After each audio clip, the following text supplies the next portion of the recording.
Welcome back to the Scale Smart podcast. I'm your host, Jacob, and also the founder of NetScale Growth. Today, I have the pleasure of being joined by Alessandro De Losa, the founder and CEO of Babylon Cloud. Alessandro, thank you for joining me. Thank you, Jacob. Very nice to be here with you. So, Alessandro, kick me off. Tell me a little bit more about yourself, what your experience consists of, and what do you guys actually do at Babylon Cloud? Yeah. So I started as an IT guy at IBM quite a long time ago. And then I was in consultancy, mainly working for telcos. And I happened to be then marketing director at one of the telcos I was working for as a consultant. And I got out of the company with the idea of starting my own business in the cloud industry. At the moment, it was not as crowded, as busy as it was 5-6 years ago. Actually, at the beginning, we had to pivot a little to find the right market for us, so the right niche to grow up, because soon after we started, the market for cloud started being more and more crowded. So more new operators came in. Microsoft actually started with Azure a little later than we started, but soon launching massive operation, global scale massive operation with all the commercial strength that Microsoft was able of. And so the market, there were still places where you could play a role as a minor operator in Europe, but you had to find the right niche, which is what we did. And since I was mainly working for telcos before that point, we found our correct niche as a cloud service provider for telco operator and for them to resell our services to their customer base. In order to do that, we in particularly found right positioning in the flexibility. Usually the large operators, they are not flexible at all. I mean, they have their own strategy, they have their own policies, they do not offer white label services, they do not customize. They have their product, it is a worldwide product, and they sell it to their channels so that they can resell it to their markets. But the markets, they are not always the same. And the telcos, as if considered as channels, they are very particular. They have their own products. They want to upsell and they want to bundle their services. So providing to telcos something which is highly customizable is a value for them and gives you the chance to work in a market which is both a niche market, but a huge niche. Because if you look globally, you have plenty of room for you to grow up. And at the moment, we are working in Europe, but also in Middle East and Africa. But we are also launching we believe, in a few months in the Caribbean and Central America. So we have a pretty global market to work on. Sounds great. And Alessandro, Babylon Cloud has scaled from 2018 version to an enterprise-grade exabyte-level platform. What would you say are some of the biggest challenges you had in terms of scaling the company within this time? When you start, when you are a startup with very few money, very little money to invest, and on the other side you have the very large global vendors which have billions of euros or dollars to invest, so that they can guarantee that they can support any scale of business. One of your challenges is to provide the comfort to your customers and to reassure them you are not going to fail their need to fulfill the services. So make sure you're never failing your customers, because of course your customers are the telcos, but you have to serve the end users, which are the customers at the end of the supply chain. And since we are a B2B2B, the last B is the customer to be served. And then the telcos, they are not, from this point of view, they have their requirements, of course. So they are not waiting for you. If they scale up, they really scale up. So they send to tens of thousands, hundreds of thousands users, and you have to be ready for those numbers.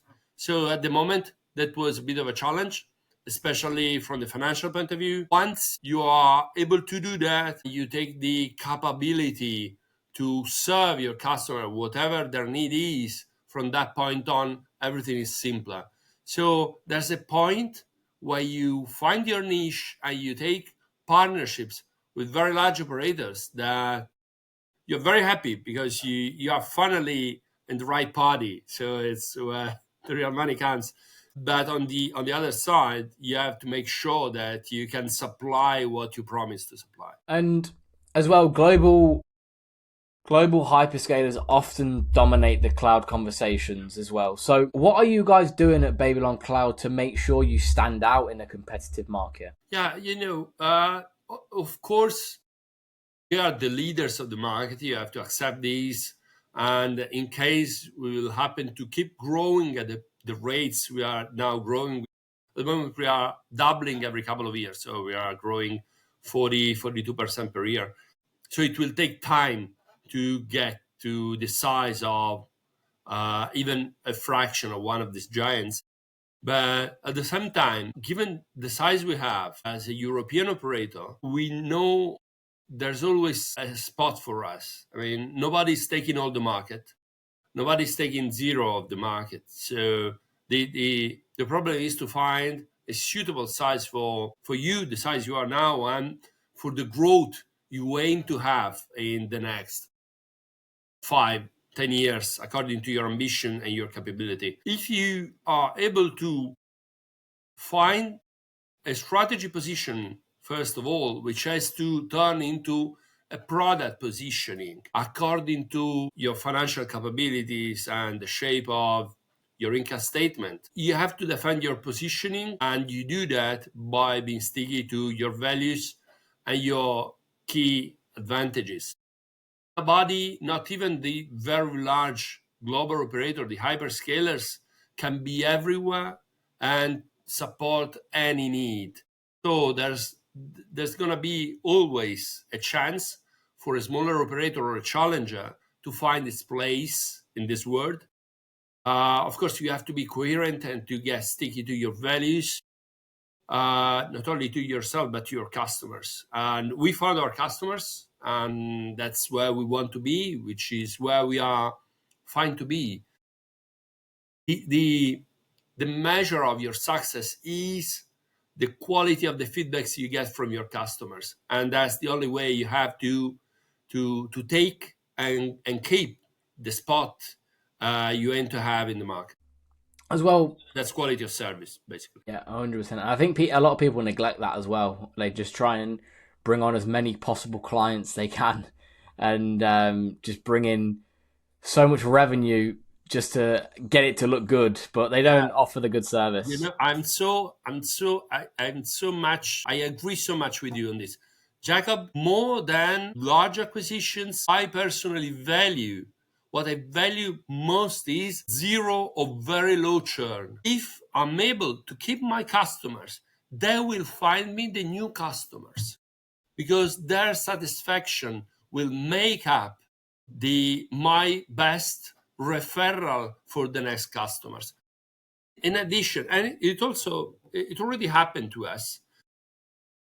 The telco environment is in any country a small one, and in many environments or large geographic areas, it's not a market which is bound to a single country. There's a European market for professional, an African and a Middle East market for professional, meaning our customers are the persons who are choosing us, they are moving, and they're moving to another telco. And once they will move, if they know that we are providing a very good customer service and we never get them down, we always satisfy their needs, and we keep their goals as our own, they will call me.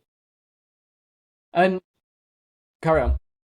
Just to say, there's not a secret. There's not a secret recipe. It's just if you want to grow a lot, your net acquisition are always the difference between your gross acquisitions and your churn. If your churn is zero, that's the key to significant net acquisitions. And with your emphasis on big data streaming and also analytics, how do you see AI and also machine learning integrating into your platform?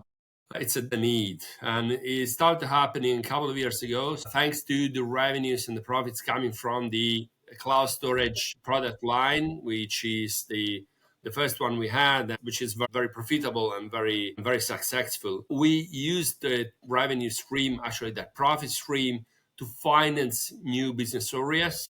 And we started with the big data business area, and it started as a pure R&D. It was before the hype for AI started, but soon we got.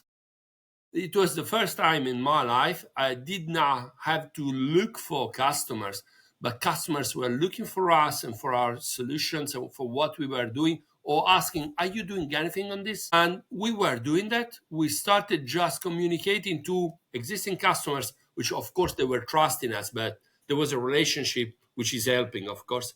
But we were not so actively seeking for new opportunities, but the opportunities came in. So we see the market as hungry for solutions here, hungry for new opportunities, and we were just I would say listening for the needs, and we ended up with new solutions in the AI market, which were built up on the basis of the project that we were building together with clients. And at the moment, I see it as a great opportunity. On the other side, I see a need, I see the chance to substitute long effort with some machine time. So we are not substituting people with AI agents, but we are trying to make their life easier and their work more profitable and productive. And we are trying to bring the same to our customers.